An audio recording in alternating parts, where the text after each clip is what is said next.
Bonjour à tous, me voici dans cette nouvelle vidéo parce que j'avais envie de partager avec vous un entretien que j'ai pu regarder sur une chaîne YouTube d'une dame qui s'appelle Magali, qui est ancienne enseignante et qui fait l'école à la maison avec ses enfants désormais. Elle a quitté l'éducation nationale et créé une chaîne YouTube qui s'appelle donc Magali de la Grande Ourse.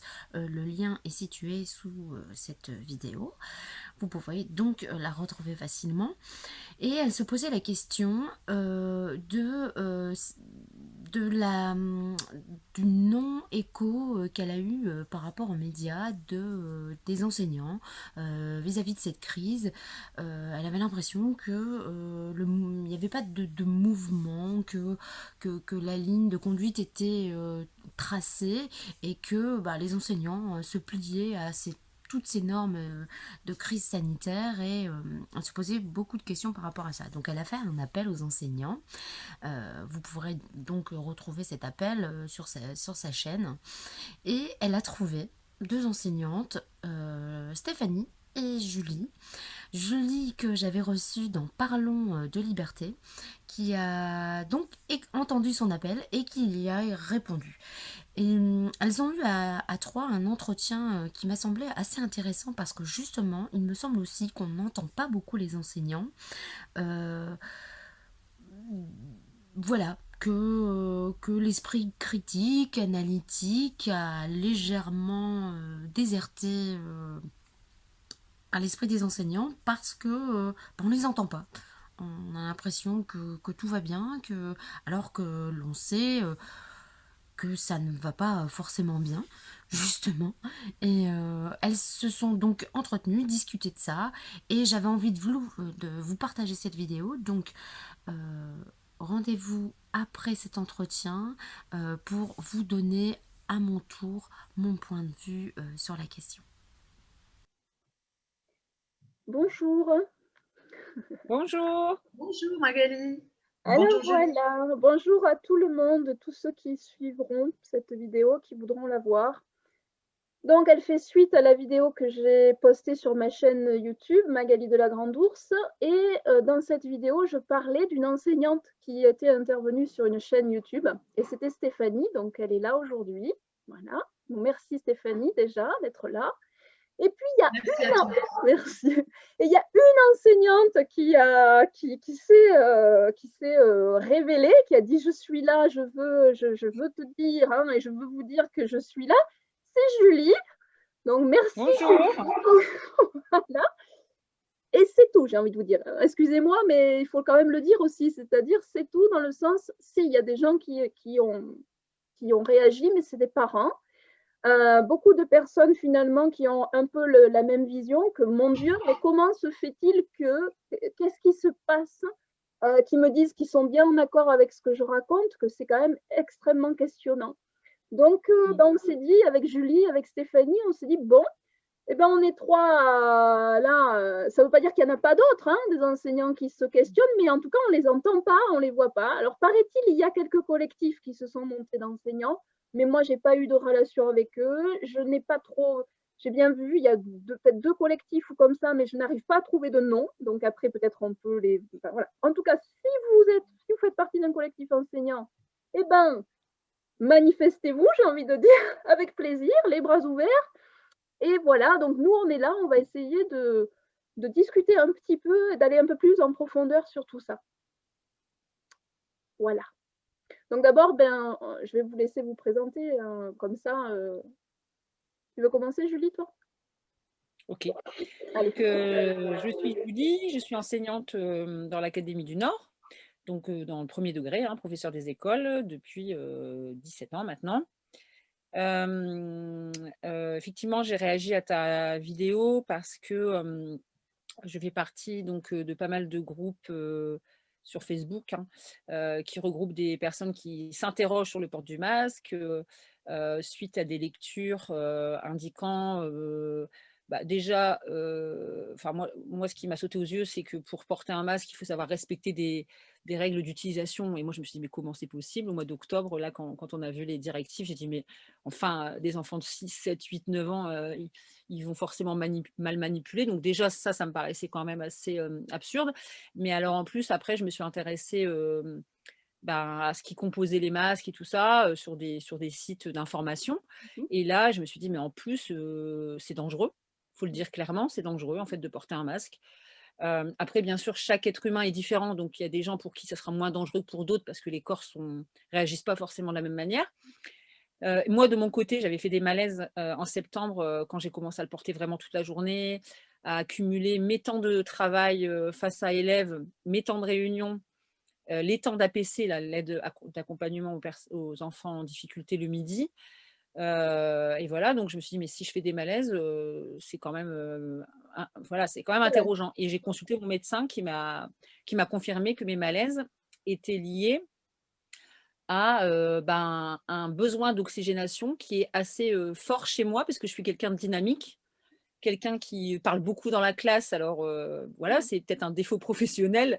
On dit les meilleurs enseignants, ce sont ceux qui se taisent, mais moi, je suis assez dans la parole puisque j'encourage les enfants et tout ça. C'est pas forcément pour les diriger ou pour parler, pour m'entendre parler, hein. C'est plus parce que je suis dans l'échange en fait. Donc effectivement, je suis dans des groupes pour ça, et j'ai aussi proposé à des amis que je sentais sensibles à la question de créer un collectif. Donc il y a que des parents, mais moi-même je suis maman, donc voilà, je suis Tu peux aussi donner, légitime. Donc on tu a peux créé donner un le nom? collectif qui Ouais. s'appelle Mm. Laissons-les respirer. Donc il y en a plein, hein, dans toutes les régions, vous trouvez des collectifs qui s'appellent Laissons-les respirer. Et donc on l'a appelé Laissons-les respirer 52-62, basiquement. Mhm. Voilà. Et donc dans ce collectif, on s'échange des informations sur des preuves en fait qui pourraient nous aider à appuyer des demandes auprès des médecins scolaires, voilà, d'assumer le fait que oui, le masque est une mesure gouvernementale. Mais moi, j'ai frappé très fort à la journée des droits de l'enfant en disant, mais enfin, où sont les droits des enfants dans ce port du masque en fait? Là, on est en train de sacrifier des enfants pour la santé, soi-disant, parce que bon, ça reste encore à prouver tout ça, moi je suis encore très perplexe, soi-disant pour le bien commun, quoi. Et dans toute l'histoire de la France, on a toujours préservé des enfants quand il y avait des guerres, Des problèmes, ouais. s'il faut parler de guerre, hein, bien sûr. Juste, Voilà pour me présenter. ouais, merci Julie. Et juste comme là j'y pense et qu'on veut faire quelque chose de court, il y a un manifeste qui a été écrit, rédigé par des pédiatres et tout ça sur Réinfo Covid. Donc même si on se dit Oui. que Réinfo Covid, c'est des sales complotistes, dans le pire des cas, des gens qui penseraient ça, moi je dis au moins allez lire le manifeste et vérifier, parce que toutes les sources sur les documents sont toujours vérifiables. Si quelqu'un nous dit, par exemple, c'est 0,0 de létalité, on peut aller vérifier. Donc, que ce soit un complotiste qui le dise ou pas un complotiste, je veux dire, la donnée, la vérité de la donnée, elle est fiable, on peut aller la vérifier. Donc, allez lire le manifeste de l'enfant de Réinfo Covid, où c'est mais vraiment extrêmement clairement explicité que là, il y a un problème, que ce n'est pas possible, qu'il y a un problème. En termes Et quand il y a autant de professionnels de santé, quand il y a autant de professionnels de santé qui se réunissent en disant, voilà, la pensée unique, enfin la pensée majoritaire, c'est ça, mais pourquoi nous, en tant que médecins, on pense autrement? C'est interpellant aussi. Moi, mon médecin, il me l'a dit clairement, il m'a dit, je suis pas pour le masque, mais je n'ai pas le droit. Je n'ai pas le droit de le dire. Tout à fait. Mais comme ce que se disent les enseignants, c'est-à-dire peut-être, j'ai envie de dire, se pourrait-il que, parce que je ne suis pas sûre qu'il y en ait qui se disent ça. Honnêtement, aujourd'hui, on peut se poser la question. Se pourrait-il qu'il y en ait qui se disent, non, ça ne va pas, de la même façon que là, ce que tu viens de nous communiquer, Julie, mais qui se disent, je n'ai pas le droit de le dire. OK. Mais ça aussi, on pourra en discuter, mais au moins, voilà. Mais oui, il y a une espèce de représentation de notre métier, de notre fonction, qui fait qu'on croit avoir cette injonction. Enfin, moi, quand on a fait la manifestation, donc première manifestation de ma vie, quand même, je le précise, et à la fin de la manifestation, il y a des agents de police qui sont venus m'interroger Et ils m'ont dit: «Mais vous êtes enseignante?» Je dis: «Oui», parce qu'ils m'ont entendu parler à la presse. Ils ont dit: «Donc c'est des enseignants?» Je dis: «Non, moi je suis ici en tant que citoyenne, en fait». Alors il s'avère que je suis enseignante, mais moi je dis que les mesures des protocoles ne sont pas possibles d'être respectées pour des enfants. Donc je fais la manifestation parce que pour moi le masque, c'est une aberration. Déjà, c'est un premier argument. Après, j'ai un argument personnel qui est que pour moi c'est dangereux pour la santé, Mmh. mais visiblement c'est pas entendu. Ce policier me disait, «Mais vous n'avez pas le droit de manifester, si vous êtes enseignante, vous devez le déclarer». Je lui dis: «Pardon?» Je lui dis: «Je suis enseignante, mais je suis citoyenne. Là, aujourd'hui, je suis la maman de 2 fillettes et je manifeste pour mes 2 enfants et il s'avère que j'ai la chance d'être sur le terrain et donc j'ai des arguments». Ouais, Voilà. on est d'accord. Donc on peut, je veux dire effectivement, faut dissocier, il y a un moment donné. Mais par contre, ça serait intéressant aussi d'avoir des enseignants qui se positionnent par rapport à leur fonction. C'est-à-dire, en tant Mmh. qu'enseignant, est-ce que je peux réellement, est-ce qu'aujourd'hui je suis en capacité de faire le même travail, c'est-à-dire donc de vraiment répondre à mes missions d'apprentissage et de bien-être de l'enfant dans ma classe Oui. avec ce protocole? Et là, c'est silence radio, mais pour moi, c'est ça la vraie question. C'est aujourd'hui, Ouais. se pourrait-il que comme les médecins qui se mobilisent et qui disent là, c'est pas juste ce qui est en train de se passer, se pourrait-il qu'aujourd'hui, les enseignants, il y ait un travail à faire d'élaboration et de dire est-ce que, et donc de vouloir vraiment regarder les choses en face, c'est pas d'être dans le déni. Est-ce que Mmh. aujourd'hui, avec ces protocoles qui sont dans ma classe, est-ce que je peux faire mon travail comme avant, donc comme avant, qu'il n'y ait pas les Ah masques, non, qu'il n'y ait pas les... non, c'est pas possible. Eh bien oui, mais là, pour l'instant, Comme personne ne le dit. Stéphanie, Stéphanie, elle va prendre la parole, mais je pense Voilà. qu'elle Mais je pourra pense que c'est, confirmer que voilà, le fait d'avoir les yeux des enfants pour valider, vous avez compris le texte? oui, comme ça. Ou, quand on est en train de faire de l'anglais, et qu'on doit ou même moi j'ai des enfants qui ne savent pas lire et écrire en classe de CE2, je dois leur apprendre les sons, heu, il faut être honnête, on enlève le masque. Je veux dire, à un moment donné, on est là pour travailler, on n'est pas là pour faire de la santé publique, enfin, ou alors on ferme les écoles. Je sais pas, mais là, il y a un problème. Mais il y a un Donc vrai je laisse problème. la parole. Voilà. Allez, Stéphanie. Alors, excuse-nous, mais du coup, on a placé un peu quelques jalons. Donc, Stéphanie. Moi, j'avais déjà parlé, alors je vais reparler. Merci Julie, c'est très clair ce que tu mentionnes. Oui, effectivement, le port du masque à l'école, si on veut faire de la phonologie, concrètement, moi je le mets au bout du nez, parce que je veux au moins qu'ils voient mes traits, si effectivement, voilà, on travaille quand même beaucoup avec les intentions, enfin je veux dire, les enfants, ils sont très sensibles à ça. Donc, je me débrouille, mais je ne dis pas que c'est comme avant. C'est pas vrai. On ne peut pas dire qu'enseigner avec un masque, c'est enseigner comme avant. Concrètement, on a mal à la gorge parce qu'on se répète. Concrètement, les enfants nous disent « j'ai pas entendu » ou « j'ai pas compris » ou quand ils nous le disent, parce qu'on peut aussi avoir un apprentissage qui passe complètement à côté parce que l'enfant croit avoir entendu. Donc, il y a quand même de l'embarras. Ce masque présente quand même de l'embarras pour les apprentissages. Je rajoute aussi que pour les enfants qui sont suivis par des orthophonistes, voilà, j'ai eu des échanges avec des orthophonistes, c'est complètement aberrant. Je veux dire, on va les faire retarder, forcément, puisqu'ils ne voient pas la bouche et que le son doit être vu, entendu. Voilà, on ne peut pas les aider, on ne peut pas dire « oh » si la bouche ne fait pas le haut. Moi, j'avais l'habitude de travailler comme ça. Je veux dire, on montre à l'enfant comment voilà, se passe le haut concrètement avec le visage, etc. Donc, non, ce n'est pas comme avant de porter le masque. Moi, j'ai la chance d'avoir des grandes sections puisqu'en maternelle, le masque n'est pas obligatoire. Donc déjà, eux sont à l'abri et c'est tant mieux, parce que ce n'était pas le cas, je crois, en début d'année où on nous disait oui, c'est tous ceux qui ont 6 ans ou dans l'année, etc. Et aujourd'hui, on nous dit non, les grandes sections ne porteront pas le masque. Bon, ok, et tant mieux. Mais c'est vrai qu'on se dit qu'est-ce qu'ils retiennent finalement? Déjà que ce n'est pas évident en temps normal. Qu'est-ce qu'on leur apprend? Qu'est-ce qu'ils retiennent? Et puis surtout, là je m'en réfère à une psychologue que j'ai vue qui m'a dit se voir, pas en grande section, mais je parle là plus pour les CP-CE1 ou même les CM1, CM2 et même les CE2, voir son entourage toujours avec des masques, sur le plan psychologique, ça veut dire que l'autre devient éventuellement quelqu'un que je ne dois pas approcher parce qu'il est dangereux. Potentiellement, dans l'inconscient de l'enfant, c'est ce qui se passe. L'autre est potentiellement dangereux. Donc, quand tu parlais, Magali, de vivre ensemble, voilà, l'école, elle doit tout à l'heure, on a parlé de ça on a parlé de ça tout à l'heure, toutes les deux. Les deux, concrètement, le vivre ensemble, là, il est terriblement imagé. Et pourtant, ça fait partie on est bien d'accord, des apprentissages dans l'école, où ils doivent apprendre à être socialisés, voilà, échanger les uns avec les autres, etc. Alors, encore une fois, moi, en grande section, je n'y suis pas confrontée puisque le masque, voilà, mais dans les cantines, etc., c'est complètement fou, quoi. Je veux dire, 2 mètres. Je crois dans ma... C'est ça, on parlait de ça parce que, effectivement, et c'est vrai que je t'ai parlé d'une anecdote où, en fait, moi, en tant que parent, j'ai retiré mes enfants pour leur faire l'IEF, donc instruction en famille, parce que pour moi, c'est une forme de maltraitance.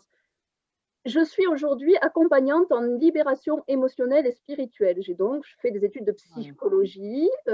Voilà, je voulais vous partager une pyramide qui s'appelle la pyramide de Maslow. C'est un psychologue. Et qu'est-ce qu'il a fait? Une pyramide. Alors, vous allez taper pyramide de Maslow, parce que là, c'est moi qui ai écrit. C'est ma façon à moi de faire les choses, toujours très, très comme ça. Mais c'est simplement pour vous dire que ici, à la base, c'est-à-dire c'est la pyramide des besoins.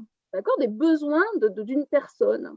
Et à la base, ici, on a R, B, M, D. C'est quoi? C'est les besoins essentiels. C'est-à-dire que s'il n'y a pas ça, le reste, ça ne peut pas tenir. Ben, R, c'est respirer.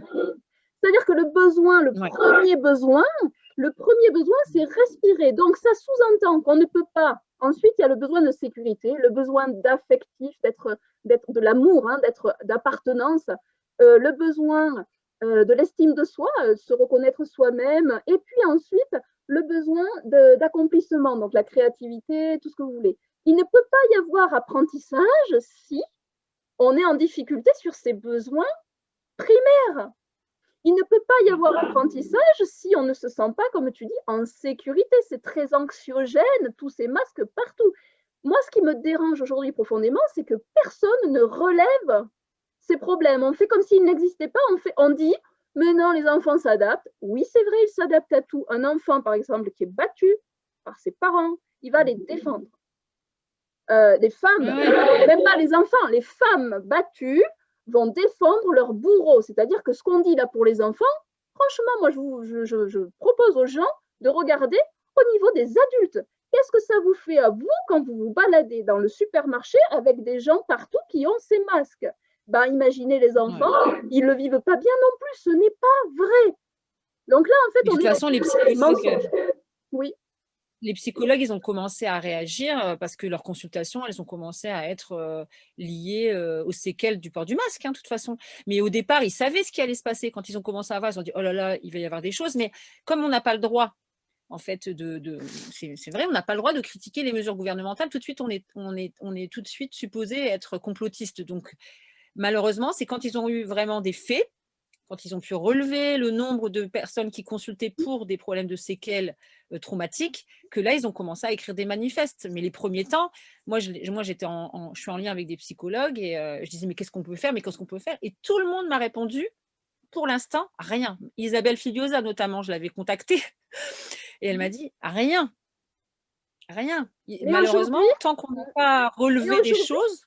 Aujourd'hui, ce n'est plus le cas, Julie. Donc, effectivement... aujourd'hui... Pour revenir au truc les premiers qui ont réagi, c'est les orthophonistes. Voilà, mais les premiers à s'être mobilisés, ça a été les orthophonistes. Ouais. Donc aujourd'hui, c'est ce pourrait-il que ce soit l'heure des enseignants. Si on est encore sur l'idée que enseigner, c'est un métier noble, que c'est à construire des êtres. Pour moi, quand je parle d'apprentissage, je dis apprendre, c'est construire la meilleure version de soi-même. On en est loin là de pouvoir construire la meilleure version de soi-même. J'ai des larmes qui montent dans les yeux là maintenant. Faut pas pleurer. Quand tu as, ça arrive. Quand tu as prononcé ces mots où tu dis si enseigner, c'est un métier noble.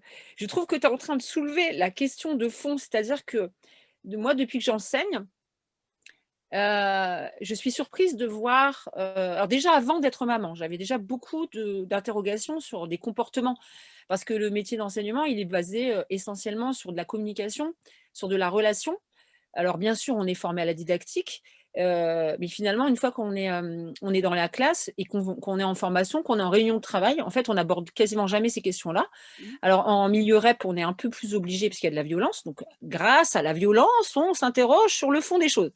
C'est triste de parler comme ça, mais c'est la vérité.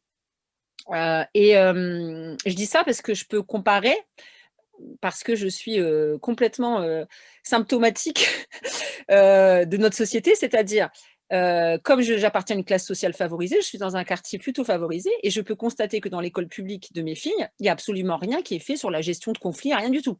Il n'y a pas besoin puisque c'est des enfants qui à la maison ont des apports, qui sont dans un climat non violent, qui ne vivent pas de violence aussi, j'ai envie de dire sociétale, parce qu'ils sont dans un quartier favorisé.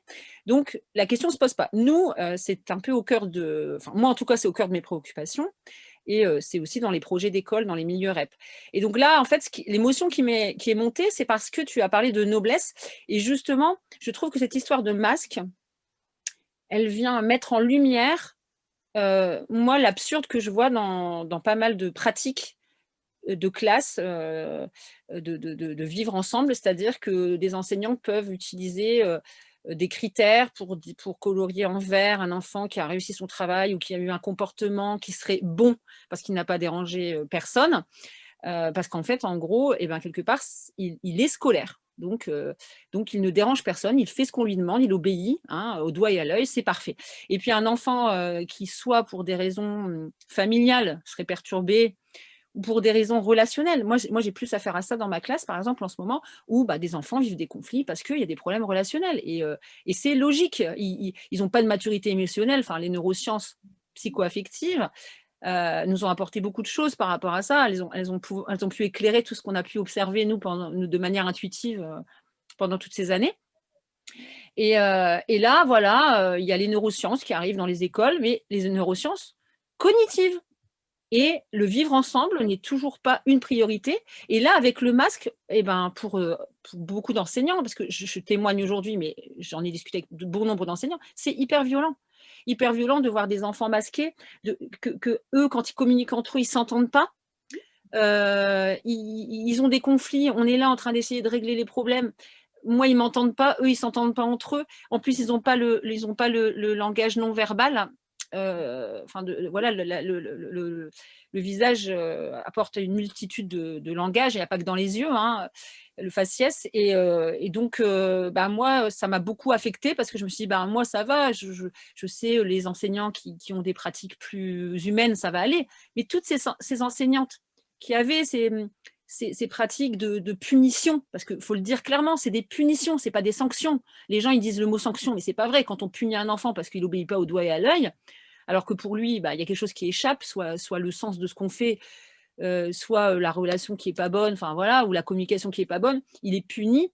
Et je me suis dit, mais alors avec le masque, mais bonjour la maltraitance. Ah, t'as pas mis ton masque sur ton nez, allez, tu passes du vert au rouge, quoi. Enfin, non.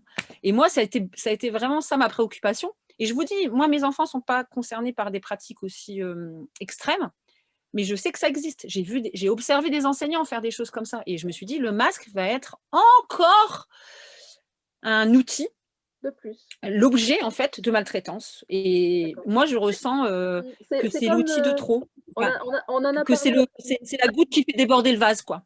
C'est un peu comme si, c'est ce qu'on se disait aussi hier, je ne sais plus, avant-hier, Julie.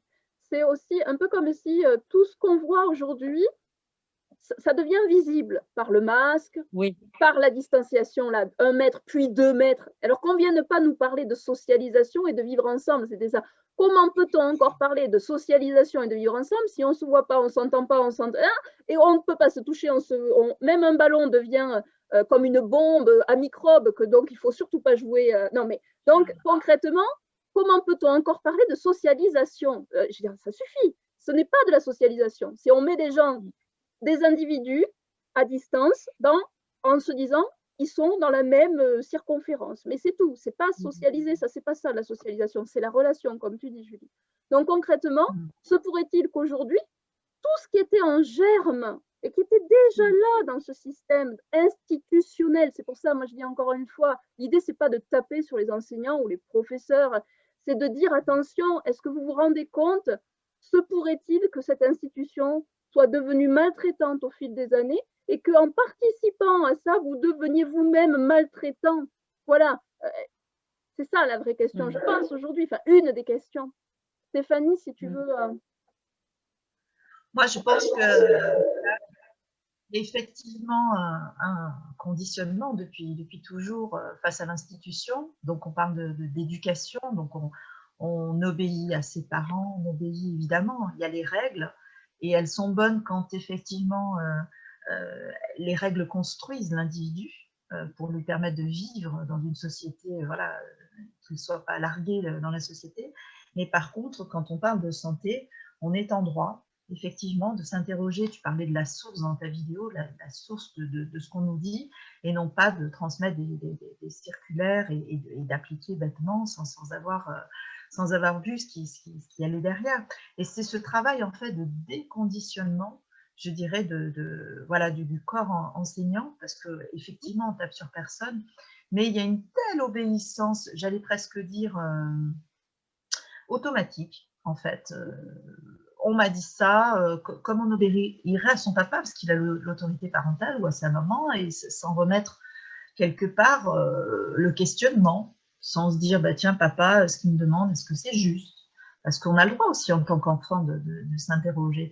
Et finalement, je dirais que notre métier, à nous d'enseignants, c'est peut-être d'amener vers ça. Moi, je vais suivre une formation sur l'esprit critique. Comment développer l'esprit critique des élèves? Ça m'intéresse énormément. Parce que si j'ai un rôle à jouer aujourd'hui, voilà, il est là-dedans. Donc, je me suis tout de suite positionnée sur ce stage qui est distanciel, de l'éducation. Enfin, j'ai reçu un mail par le biais de l'éducation nationale. Donc, oui, on a un rôle majeur à jouer. Et si, comme tu le disais, les adultes sont trop dans l'obéissance, on ne fera pas des citoyens. Mais si, Stéphanie, si ce n'est pas de la façade, encore une fois, parce que, encore une fois, le vivre ensemble est inscrit dans tous les programmes. Encore une fois, créer le libre arbitre, créer un esprit critique, c'est dans tous les programmes, mais ça n'est pas. Donc, comment, moi j'appelle ça les dossiers écrans. C'est-à-dire comment on nous met des dossiers écrans. J'espère que je me trompe, mais tu nous diras, tu me passeras un coup de fil après ta formation pour voir si tu penses que ça va vraiment t'aider. Moi, des formations sur tout ça, j'en ai vu, machin, et honnêtement, pour moi, aujourd'hui, je veux dire, c'est du vide, c'est du, en parlant comme tout le monde, je dirais, c'est du flan. Et aujourd'hui, se pourrait-il que là, ce soit l'heure de vérité. Si on n'est pas vrai, si on ne veut pas aller dans du vrai, eh bien, on reste dans du faux et dans du mensonge. C'est la palissade, hein, d'accord? C'est vraiment OK, hein, ce que je dis, c'est tout bête. Mais pourtant, c'est vrai. C'est que là, se pourrait-il que l'éducation nationale se gargarise de beaux mots, de belles idées, mais qui ne sont que des façades et qui ne sont pas actées. Et aujourd'hui, on voit les actes. On voit des enfants qui marchent à distance, on voit des colonnes d'enfants qui viennent pour se geler avec le gel hydroalcoolique, on voit des enfants qui sont malades, qui sont mal. On a des enfants qui ont des lunettes auxquelles on dit « Ah, t'as de la buée sur tes lunettes, enlève tes lunettes. » Oui, ça existe en classe en ce moment. Là, j'ai encore une... Maman aussi. On met du sparadrap sur le nez de l'élève. Voilà, formidable. Super. Et ça, c'est pas maltraitant. On fait aussi, par exemple, j'ai une amie là qui m'a contactée, qui m'a dit, bah oui, moi, mon fils, en fait, il a chuté au niveau des résultats scolaires. Il était très, très bon. Et puis, d'un coup, il n'y a plus... Et la maîtresse a convoqué la maman en lui disant vraiment, en réprimandant l'enfant, en disant... Ça va pas du tout, tu quand même, tu as des potentialités, qu'est-ce que tu fais? Voilà, le gamin, voilà, prends-toi ça. Et la maman qui dit, se pourrait-il, alors elle n'a pas dit comme ça c'est moi, mais et si c'est possible que quand même avec le masque, il est au fond, c'est vrai que s'il ne vous entend pas bien, s'il n'entend pas les consignes, c'est vrai que là, c'est quand même un peu difficile aujourd'hui, ce qui se passe. Est-ce que vous pensez que ça ne peut pas avoir un impact? Mais bien sûr que non. Voilà, l'enseignante. Mais bien sûr que non. C'est forcément l'enfant qui dysfonctionne. Ben oui. Ah, ben oui. Moi, j'ai beaucoup de mal. Moi, j'ai beaucoup de mal avec ça. Mais oui, J'ai pourtant, beaucoup de mal avec ces postures d'enseignants qui disent que c'est l'enfant qui dysfonctionne. mais oui, Moi, mais j'arrive pas à comprendre comment un adulte, un professionnel de l'enfance, fait des raccourcis. C'est-à-dire que peut-être que la conclusion, c'est qu'il y a un dysfonctionnement, d'accord, ça mais peut. avant de faire un raccourci, avant de balancer des jugements, déjà s'interroger. Moi, j'ai des appels aussi, j'ai plein de copines qui m'appellent là, depuis l'histoire du début du port du masque en me disant, Julie, l'enseignant me renvoie ça, Julie, et je lui dis, mais écoute, moi je les vois, mes élèves, madame, j'ai mal à la tête. Voilà. Donc, Madame, j'ai mal à la tête. on est d'accord qu'il y a énormément de choses vraiment questionnantes. Là, il y a quand même des enquêtes, il y a des choses qui sont en train d'être faites. Il y a une école qui a fermé parce qu'il y a un pourcentage d'enfants, ouais, 2 écoles, parce qu'il y a un pourcentage d'enfants qui est vraiment donc en souffrance respiratoire. Enfin bon, il y a des, je mettrai tous les liens dessous là si vous voulez bien, parce que sinon, voilà. Avant, on a dit qu'on faisait court. Julie, est-ce que tu veux bien parler de l'appareil là et de Oui, ça, c'est alors une nous, dans école. notre collectif, on est en lien avec plein de personnes et j'ai reçu un petit message qui me disait, regarde, il est question d'utiliser un oxymètre. Donc, je connaissais cet appareil, hein, mais je n'avais pas eu la démarche, en fait, je n'avais pas eu l'idée de faire ça. L'idée, c'est de mesurer donc, la saturation en oxygène des enfants le matin, avant qu'ils partent à l'école, et puis de faire la même mesure à la sortie, en fait, après avoir porté le masque toute la journée ou 3 heures, puisque parfois ils ont la chance de ne pas le porter le midi. L'idée, c'est de tenir comme ça un petit cahier avec des relevés. Et donc, il y a le collectif, donc un deuxième collectif qui remet en question quand même les mesures gouvernementales, enfin, on va dire la cohérence des mesures gouvernementales. Nous ne sommes pas contre le gouvernement, nous cherchons de la cohérence à travers ces actions. Et en fait, il y a le collectif qui s'appelle Réaction 19, qui en ce moment s'intéresse justement à la question du masque pour enfants. Et qui propose, il faut aller sur le site, c'est pareil, allez sur le site directement de Oui, Réaction 19 et vous oui, trouverez, voilà. c'est ça. Alors, il y a les sites, hein, donc il y a Réinfo Covid, et donc il y a une rubrique pour les masques. La Réaction 19, ce sont des actions générales par rapport à toutes les mesures, les protocoles sanitaires, en fait, qui sont interrogés. Hein. Mais là, il y a C'est très général, oui, mais c'est mais général, l'avocat ouais, mais là, il y a vraiment voilà, une là, en ce moment, il y a une proposition, action contre les masques voilà, depuis un mois et demi. Il s'est intéressé aux masques. Avant, il s'est intéressé aux restaurateurs. voilà. Et encore avant, je ne sais plus quoi. Donc, il essaye voilà, OK d'agir, mais c'est beaucoup par rapport à l'enfance quand même. Souvent, il est quand même sur les questions de l'enfance quand même. Et ensuite, il faut savoir qu'il y a des groupes. Regardez, si vous êtes intéressé, il y a des groupes dans vos départements. Donc, il y a plusieurs noms. Il y a donc Laissons-les respirer. Nous, on a choisi ça parce qu'on voulait quelque chose de positif, quoi. C'est juste qu'on veut laisser nos enfants être des enfants, c'est tout, quoi. Après, il y a Mettons un ruban vert sur nos masques aussi. Donc ça, c'est un mouvement aussi très pacifique. Hein. C'est juste laisser les personnes qui veulent laisser leurs enfants respirer, mettre un ruban symboliquement pour montrer, ben, nous, on n'est pas d'accord, quoi. Enfin, on le fait parce que tout le monde nous culpabilise, mais quelque part, on n'est pas d'accord. Et après, il y a des collectifs qui portent clairement des noms collectifs anti-masques. Hein. Voilà. Mais il n'y a rien au niveau des enseignants. Voilà, Effectivement, au niveau des il commence à y enseignants, avoir en tout quelque chose. cas, Mais moi, je me suis interrogée. mmh, J'avais contacté les syndicats et tout ça. Et les syndicats, ils font non, mais vous rigolez ou quoi? Tout l'été, enfin tout le printemps, tout l'été, on s'est battu pour que le masque arrive à l'école chez les enfants. Et vous êtes enseignante et vous nous dites que vous êtes contre les masques pour enfants, mais il faut qu'on protège les enseignants. Et là, j'ai dit, bon, bah, effectivement, je ne suis pas du tout dans le non. même état d'esprit. Quoi. Enfin, Donc là, j'en ai parlé dans la première vidéo, l'histoire des syndicats. Genre, se pourrait-il que institutionnellement, je ne parle pas des gens sur le terrain qui répondent au téléphone et qui essayent de dépatouiller les situations des uns et des autres, parce qu'il y a des personnes qui vraiment donnent presque, franchement, tout leur temps, en fait, hein, même perso. Donc, j'en ai vu des gens comme ça. Mais si, et du coup, c'est pas ça. C'est que concrètement, de la même façon, si au niveau institutionnel, tout en haut, ils sont, comme on dit, pareil, moi aujourd'hui, hein, je parle vrai, ils sont cul et chemise avec finalement les propositions du gouvernement, c'est pas eux qui vont créer des vagues, comme on dit. Donc là, tu as dit un mot tout à l'heure, Stéphanie, tu as parlé d'obéissance, et de la même manière, il y a quelqu'un qui a laissé un petit message sous ma première vidéo, et je me suis dit, oui, ben oui, merci, il faut en parler. Moi, je la connaissais, cette expérience, mais il y a des gens qui la connaissent peut-être pas. L'expérience de 1000 grammes, ça s'appelle. M-I-L-G-R-A-M. Ça a été fait en 1963.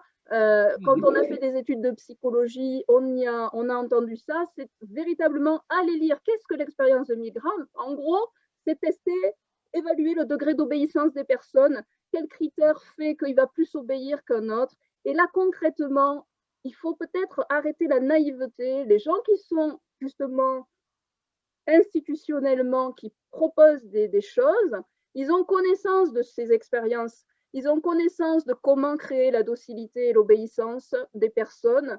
Et donc, forcément, aujourd'hui, moi j'ai envie de dire, se pourrait-il qu'il faille qu'on se questionne vraiment sur cette question de l'obéissance, non pas pour faire des révolutions qui n'ont ni queue ni tête, mais pour revenir à quelque chose de vivable, tout simplement. Je veux dire, tu parles. Ouais, tu vois, à ça, l'institution, Magali, elle va répondre que se poser des questions, ça ne me permet pas de faire fonctionner la machine que peut être une grosse institution qu'est l'éducation nationale. Mais qu'elles le disent. Clairement. Mais qu'elles le disent. Mais on n'est pas obligé d'adhérer à ça, tu vois. Voilà. Il faut finir, je pense, les filles, si vous êtes OK. Est-ce que... Moi, je voulais juste préciser que c'était une école à Colmar qui, vendredi, a eu une vingtaine d'élèves qui souffraient de la même chose, des maux de tête, des vomissements, des choses comme ça. Et j'adore, puisque bien sûr, la presse indique, parce qu'il y a eu 2 écoles, hein, il y en a une à Colmar et une dans une autre région, et ce qu'on trouve à décrire de cette situation, c'est il y a un syndrome collectif inexpliqué. Ah oui, c'est inexpliqué. Ouais. Et ça, je trouve ça puissant quand même. Dans le déni, franchement, on ne peut pas faire plus fort, quoi. Dans le déni ou dans la manipulation. À un moment donné, il faut dire les mots justes. Le déni et la manipulation, ce n'est pas la même chose. Et pour moi, là, c'est de la manipulation. Ça n'engage que moi. Stéphanie. Voilà. Stéphanie. Oui, moi je souhaiterais, j'espère que cette vidéo va faire réagir et qu'on sera peut-être un petit collectif à pouvoir entendre cette parole qui est juste, qui n'est pas effectivement dans l'opposition, puisqu'on a tous regardé les mesures, les protocoles, etc. Et on a vu sur le terrain. Moi, j'ai pas d'écho dans ma région, si ce n'est des parents qui me contactent à 2 heures de chez moi ou plus que ça. J'ai pas d'écho encore dans mon école et j'allais presque dire heureusement. Mais voilà, je ne doute pas déjà de l'inefficacité du masque. Si on s'interroge vraiment sur son fondement, on voit bien que ça ne sert à rien. Et ça, ce sont les médecins qui parlent, ce n'est pas moi. Lavage des mains, lavage des mains. Voilà, ça, les gestes barrières qu'on nous a demandé de faire, je suis tellement d'accord, surtout en maternelle, parce qu'ils touchent à tout. Mais après, attention, quoi, il ne faut pas tomber dans la pire non plus. Voilà. Ce sera le mot de la fin pour moi. Et moi pour terminer, je vous dirai merci, mais juste, je reprendrai le mot que tu as dit, c'est l'inefficacité des masques. Et j'aurais juste envie de dire, mon Dieu, si c'était vrai. C'est-à-dire que quelque part, ils sont efficaces, mais pas là où on voudrait qu'ils le soient. C'est-à-dire que ce n'est pas pour le développement du virus, non, ça, effectivement, les médecins montrent bien qu'il n'y a pas d'efficacité. Par contre, pour vraiment atteindre l'intégrité psychique et physique, ça va se démontrer petit à petit, mais psychique, et ça c'est ok, c'est invisible pour l'heure, mais c'est réel. Il y a une efficacité du masque sur le psychisme des enfants. Donc, moi je dirais, tu vois qu'il est hyper efficace, mais pas du tout là où on veut. Voilà, c'est pas du tout où on voudrait nous le faire croire. Encore une fois, c'est l'inversion. Ça, j'en ai parlé sur d'autres vidéos, mais on est vraiment dans une société de l'inversion. Je crois qu'aujourd'hui, il faut vraiment qu'on ouvre les yeux sur tous ces mécanismes. Ils sont tout le temps là, en fait. Quand on regarde les mécanismes, on comprend mieux. Voilà. Bon, c'est ma façon de voir les choses, encore une fois. Donc, s'il y a des enseignants, sur les 666 000 enseignants, là, quelque chose comme ça en France, là, s'il y en a 2 ou 3 qui se disent qu'ils ne sont pas en accord avec ce qui se passe, s'il vous plaît, manifestez-vous. S'il vous plaît. S'il vous plaît.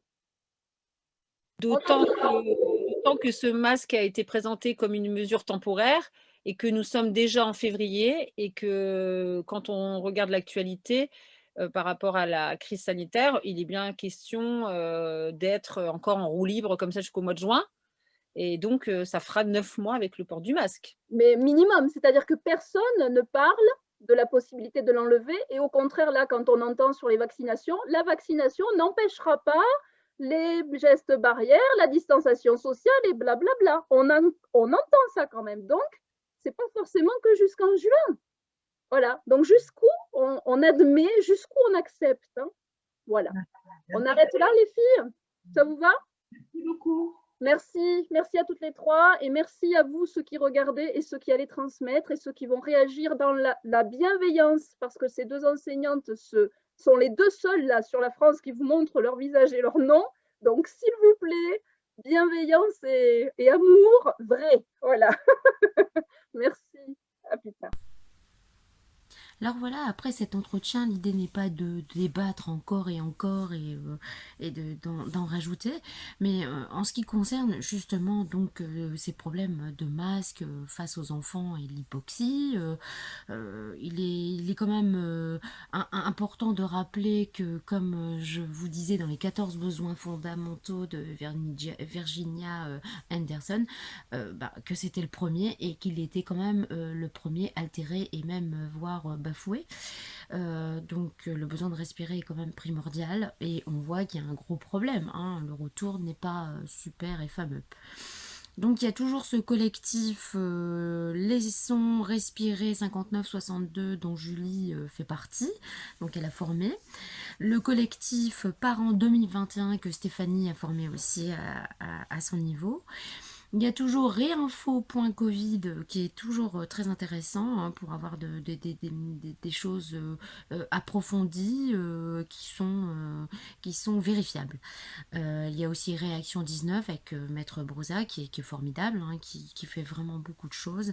Donc voilà, donc faire le bilan de cet entretien pour vous rappeler qu'il y a vraiment des choses à faire, que oui les enseignants sont un peu frileux pour parler, mais c'est quand même, on peut le comprendre, hein, on est tous formatés et je pense que bah voilà, donc peu à peu le silence se brise et tant mieux.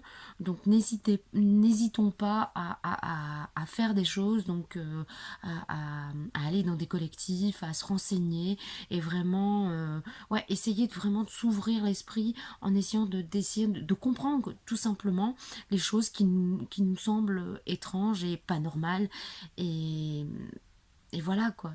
Ne lâchons rien, je pense qu'on peut y arriver.